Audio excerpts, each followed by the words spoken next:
শিং মাছের ঝোল রান্না করব, শর্টকাট রান্না যেটাকে বলে। আমার খুব তাড়াহুড়া ছিল, অথবা বাইরে থেকে আসছি, মানে শর্টকাট রান্না করে ফেলবো, ভেজালে যাব না। তাই হলুদের শিং মাছ নিচ্ছি দুইটা, কুটে সুন্দর করে তার মধ্যে ঢেঁড়স এবং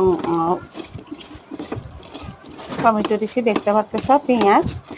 আর মশলা বলতে মরিচের গুঁড়া, হলুদের গুঁড়া, মাছের মশলার প্যাকেট থেকে পরিমাণ মতো কিছু মাছের মশলা আর লবণ দিছি, আর তেল, যে সাদা তেল, সবগুলো একসাথে মাখাইছি। ভালো করে মাখাইয়ে আমি একেবারে পানি দিয়ে দিছি।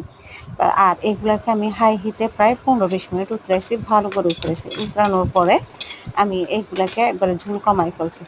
কমানোর পরে মানে খুবই সুন্দর হয়েছে, কালারটা খুব সুন্দর আসছে। মানে শর্টকাট রান্না যেটাকে বলে আর কি, ব্যাচেলারদের জন্য বেশি সুবিধা হবে। আর খেতেও কিন্তু দুর্দান্ত ছিল, অনেক স্বাদ হয়েছিল।